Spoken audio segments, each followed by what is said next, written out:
L'intelligence artificielle est partout. Elle sait tout puisqu'elle a accès à l'ensemble des informations du monde et dispose d'une capacité de traitement sans commune mesure. Alors les étudiants doivent-ils tout retenir alors que l'IA peut répondre à tout en quelques secondes ? Quelle filière faut-il encore leur conseiller ? Comment adapter les études à l'ère de l'intelligence artificielle ? Et faut-il vraiment, encore même, faire des études de médecine par exemple, alors que l'IA serait capable de faire des meilleurs diagnostics que les médecins ? Vous écoutez Face à l'IA, un podcast de Trends Tendance. Et pour en parler, je reçois Laurent Alexandre, observateur de l'intelligence artificielle depuis des années, auteur de plusieurs ouvrages sur l'IA, et qui vient de sortir le livre « Ne faites plus d'études » avec Olivier Babot. Alors Laurent Alexandre, bonjour, on vous connaît bien chez Trends Tendance. C'est pas votre premier ouvrage. Est-ce que c'est pas le plus polémique ? Comme vous le voyez, le sous-titre c'est « Apprendre autrement à l'ère de l'intelligence artificielle ». Avec Olivier Babot, on a été très frappé de l'incapacité de l'université à se remettre en question et à adapter sa pédagogie et ses objectifs de formation à la cavalcade technologique que nous connaissons aujourd'hui. L'intelligence artificielle va extrêmement vite et l'université est restée avant la sortie de ChatGPT. Les responsables des universités, les recteurs, les ministres de l'éducation dans les principaux pays européens ont beaucoup de mal à s'adapter aux nouveaux objectifs que doit avoir l'enseignement à l'ère de l'intelligence artificielle, le principal étant de rendre nos enfants complémentaires de l'IA. On voit de plus en plus de secteurs où intelligence artificielle plus travailleur, c'est moins bien qu'intelligence artificielle toute seule. Par exemple, en médecine, ChatGPT est 4 fois meilleur pour faire un diagnostic sur dossier que les médecins spécialistes. Mais le plus grave, c'est que intelligence artificielle, ChatGPT plus médecin, c'est moins bien que ChatGPT tout seul. Donc on voit bien que non seulement les professionnels commencent à ne pas être complémentaires de l'IA, mais anti-complémentaires. C'est-à-dire qu'on a le paradoxe où IA plus humain, c'est moins bien que IA sans humain. Et ça prouve bien qu'il y a un problème de formation. Parce qu'aujourd'hui, le premier objectif de la formation, et de la formation supérieure, c'est que IA plus nos jeunes, ce soit mieux que IA sans nos jeunes. Et ça n'est pas le cas. Donc il y a une remise en question très profonde du système éducatif. Oui. Le système éducatif avec Olivier Babot. Le système éducatif, vous parlez de l'université, vous parlez aussi des tranches inférieures. Le livre de le titre de notre livre, c'est Ne faites plus d'études. Là, on parle des études supérieures. On va pas.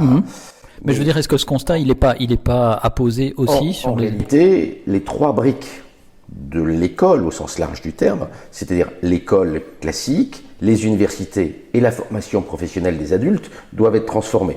Les 3 vont être bouleversés par l'intelligence artificielle et les 3 ne se sont pas du tout préparés à la révolution de l'intelligence artificielle. C'est vrai que l'intelligence artificielle va plus vite qu'on l'imaginait il y a 5 ou 10 ans, mais l'université ne peut pas continuer à sacrifier nos enfants en ne s'adaptant pas à la nouvelle donne technologique. Vous pensez quelque part que l'impact de l'intelligence artificielle sur les capacités cognitives va aussi changer la donne ? C'est-à-dire que on l'entend de plus en plus et on voit que l'utilisation du cerveau à l'ère de l'IA est totalement différente. Si on n'y prend pas garde, le phénomène qu'on observe aujourd'hui et que montrent bien les études d'amplification des écarts va être dramatique. C'est-à-dire l'IA augmente les capacités des gens travailleurs et intelligents et l'IA diminue les capacités des gens moins malins et feignants. Et donc si on se sert de l'IA pour pas bosser, effectivement, on va aboutir à une situation catastrophique où les enfants vont voir leur capacité intellectuelle diminuer parce qu'ils ne font pas d'efforts. Et il y a un chiffre qu'on cite avec Olivier Babot dans notre livre qui est dramatique, qui avait fait l'objet d'un grand article du Financial Times. 88% des étudiants anglais utilisent ChatGPT pendant les examens écrits, surveillés, avec les surveillants qui laissent faire. Et ça, c'est dramatique. Parce qu'effectivement, si un examen, c'est faire une photo avec son téléphone portable du sujet d'examen et demander à ChatGPT de répondre et après de recopier ce que ChatGPT a mis sur son téléphone portable, ça va être catastrophique. Parce que le but des études supérieures, ça n'est pas de faire des exercices de copie, de recopier des pages de français, c'est peut-être intéressant quand on est en primaire, c'est en tout cas pas l'objectif des études universitaires. Donc, le monde qui vient, il n'est pas fait pour les grosses feignasses. Mais est-ce que il est fait pour des gens qui bossent et il est fait pour des gens qui luttent pour être complémentaires de l'intelligence artificielle, qui réfléchissent à leurs capacités. Mais est-ce que la crainte, c'est pas justement aux besoins de la société future et qui créent un binôme intelligence artificielle plus eux. C'est ça. Mais est-ce que vous croyez vraiment que on va pas s'en servir justement pour éviter de bosser? Enfin, je veux dire, c'est quand même la crainte et c'est un peu la direction que ça prend. Les gens qui vont s'en servir pour pas bosser, ils vont être au chômage de longue durée et ils vont avoir une vraie atrophie cognitive, comme on commence à le voir dans les études. Ça, vous dites de manière générale que de plus en plus de gens seront au chômage. Oui, mais il faut lutter contre ça. C'est-à-dire qu'il faut que pendant les études, on laisse les jeunes se servir de l'IA, mais qu'on exige qu'avec l'IA, ils fassent plus. Et qu'on les juge également sans IA. Pendant les examens, l'IA doit être interdit et il faut renforcer le poids de l'oral sans préparation, parce que si on laisse les oraux être préparés, les gamins vont utiliser ChatGPT dans la salle de préparation de l'oral. Donc il faut que on ne donne pas le sujet à l'oral avant l'arrivée du jeune. On lui donne au tout dernier moment et il doit improviser. Et là, on est sûr que c'est pas ChatGPT qui a rédigé. C'est ça. Mais pour ça, ils ont besoin avant de créer un socle conceptuel solide. Exactement. Mais et comment à l'ère de l'IA, justement? Eh bien, en n'étant pas laxiste, il faut arrêter de donner des médailles en chocolat avec des universités pourries qui ont une pédagogie ancienne et qui sont laxistes. Je vais prendre la France, mon pays d'origine, puisque la Belgique est mon pays d'adoption, mais ça n'est pas mon pays d'origine. En France, on a développé plein de filières pourries où on donne des masters à des étudiants qui savent à peine écrire. Une étude récente de l'OCDE montre qu'un pourcentage significatif des étudiants en master ont le niveau en écriture des enfants de 10 ans, ce qu'on attend des enfants de 10 ans. Donc, il faut cesser de faire rentrer tout le monde à l'université, y compris les gens feignants et les gens pas très malins et pas très volontaires. Il faut un système davantage à la Suisse dans lequel on oriente vers l'université ceux qui ont vocation à faire des études supérieures généralistes et on envoie les autres vers d'autres filières. En Suisse, on gagne très bien sa vie, mais si on n'est pas fait pour les études, on passe pas des années de sa vie à faire un master en sociologie qui est inutile et qui n'aboutit à rien sur le plan professionnel. Donc il faut cesser d'être laxiste, il faut cesser d'accepter tout le monde à l'université, y compris ceux qui n'ont pas vocation à y être. Et quand on est à l'université, il faut bosser il faut adapter les techniques éducatives à l'ère de l'IA. Parce que les qualités qu'on va demander d'un jeune sur le marché du travail ne sont plus les mêmes. Là j'imagine que vous allez faire perdre des cheveux à beaucoup de gens en disant on n'accepte plus n'importe qui à l'UNIF. C'est quelque part ce que vous dites.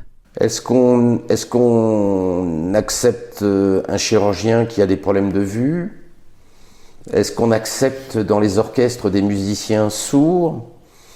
Est-ce que vous accepteriez de monter dans un avion dans lequel c'est un peu élitiste quand même. Le pilote n'a aucune compétence mathématique, trigonométrique, etc. La réponse est non. Pourquoi la société forme-t-elle des professionnels qui ne savent pas lire et écrire, qui ont des diplômes en chocolat qu'on leur a donnés par démagogie? C'est rendre service à personne, ni à la société, ni aux jeunes. Je vois en France, et là encore je prends un exemple en France pour pas attaquer le système belge, on voit en France plein de masters en sociologie qui sont laveurs de carreaux, chauffeurs Uber ou chauffeurs Deliveroo. Est-ce que c'est intéressant qu'on ait fait faire de la sociologie dans des facs pourris, totalement laxistes qui donnent des diplômes à tout le monde? Est-ce que c'est intéressant pour les jeunes? Non. À la fin, ils sont profondément aigris. Est-ce que c'est intéressant pour la société? Pas du tout. Mais quelles seraient alors les filières qui ne se traduisent pas par des médailles en chocolat pour vous? D'abord, il faut moins de jeunes à l'université. Il va falloir que les jeunes apprennent à se former eux-mêmes, parce qu'un cursus universitaire, bien souvent, il va être démodé, dépassé, avant même qu'on ait fini les études. Une étude de l'OCDE, là encore, hein, qui n'est pas spécifique à la France et à la Belgique, hein, une étude de l'OCDE montre que la durée de vie d'un savoir-faire professionnel, depuis 1980, est passée de 30 ans à 2 ans. Quand on apprenait un savoir-faire professionnel, on le gardait 30 ans. Aujourd'hui, c'est 2 ans. Et à l'ère de l'IA, ça pourrait même devenir quelques mois. Donc c'est vrai que le cursus universitaire, il n'a pas du tout le bon timing par rapport à l'évolution technologique foudroyante qu'on observe. Mais ça veut dire, alors quelque part, si vous envoyez moins de gens à l'université, c'est-à-dire qu'il faut trouver une manière de revaloriser les gens qui n'y vont pas. Entrepreneurs, ils doivent développer leur petit business. Aujourd'hui, on peut créer une start-up, pas forcément dans la technologie, avec 0 salarié. L'IA va jouer le rôle de directeur marketing, de directeur commercial, de directeur financier. Et il y a plein de start-up, plein de petits boulots à développer grâce à l'IA, avec très peu de moyens. Et que les gens peuvent réaliser sans que ce soit de la tech. Et là, je ne parle pas de start-up dans le domaine de l'intelligence artificielle ou de la haute technologie. Parce que ça peut, enfin, excusez-moi, hein, ça peut paraître un peu paradoxal dans le sens où, quelque part, vous considérez que certaines personnes n'ont pas les aptitudes pour suivre des cursus universitaires, mais ils l'auraient pour développer leur activité en tant qu'entrepreneur ou auto-entrepreneur. On a vu des tas de gens qui n'auraient pas été capables d'avoir un master en astrophysique, en physique nucléaire, ou d'être biologiste moléculaire, avoir un garage, avoir une activité commerciale, développer leur petit business. Ça a existé tout le temps. Il y avait dans les campagnes et les villes belges plein d'artisans, plein de boulots qui avaient leur petit business sans que ce soit de la haute technologie. Il ne faut pas sous-estimer la capacité des gens à entreprendre et à gérer un petit business, ce d'autant qu'avec l'IA, il y a des tas de choses compliquées qu'on ne sait pas faire et que l'IA peut faire dans votre petit business. C'est ça. Je pense qu'il y a des milliers d'idées de business, y compris pour des gens qui n'ont pas une grande appétence pour les matières conceptuelles. Quelles seraient les études que vous pourriez conseiller aujourd'hui, malgré tout ? Vous dites, ne faites plus d'études. Alors, c'est pas tout à fait ce que vous dites en réalité. Je pense qu'il faut être très sélectif, il faut faire attention. Bien sûr, si vous êtes pris dans une grande université, il n'y a pas de problème à se poser, il faut y aller, hein, comme nous disons dans le livre. Si vous êtes pris à Normal Sup en France, si vous êtes pris à Cambridge, à Oxford, à Berkeley, à Harvard, il faut y aller sans hésiter. Si vous êtes pris dans des moins bonnes universités, il faut bien réfléchir, il faut éviter d'être piégé dans des cursus qui n'évoluent pas. Et il faut privilégier les cursus et les universités où les dirigeants ont bien compris l'impact de l'IA et ont adopté la pédagogie et les objectifs de formation à la cavalcade technologique dont je parlais tout à l'heure. Le Financial Times récemment a fait un grand dossier, faut-il faire des études, hein. C'était une semaine après la sortie de notre livre, avec Olivier Babot. Et la conclusion de la journaliste, c'est si vous êtes pris dans l'une des 20 meilleures universités au monde, allez-y. Si vous n'êtes pas pris dans l'une des 20 meilleures universités du monde, il faut bien réfléchir, parce que la plupart des cursus sont peu utiles à l'ère de l'IA. Parce que le rôle des employeurs est important aussi. C'est-à-dire qu'aujourd'hui, le diplôme reste quand même un élément déterminant dans le choix d'un... Ça ne va pas durer très longtemps. On dit ça depuis des années. Que les diplômes bidons ne servent pas à grand-chose. Et d'ailleurs, on le voit, regardez aux États-Unis, le taux de chômage chez les diplômés est en train de dépasser le taux de chômage chez les non-diplômés, parmi les jeunes.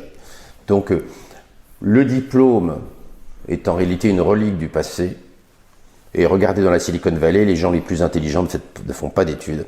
Regardez Alexander Wang, le patron de toutes les intelligences artificielles chez Meta Facebook. Regardez Sam Altman. On pourrait multiplier les exemples des grands pontes de la Silicon Valley qui ont quitté l'université pendant la première ou la deuxième année. Aujourd'hui, des gens comme Peter Thiel pensent que quand on est intelligent, il ne faut pas faire d'études et qu'il faut réserver les études aux mauvais. C'est paradoxal, je le reconnais, mais c'est vrai que les grands spécialistes de l'IA et les grands entrepreneurs, les grands milliardaires de l'IA, font de moins en moins d'études. Ça ne veut pas dire qu'ils ne travaillent pas et ça ne veut pas dire qu'ils n'apprennent pas. Ouais.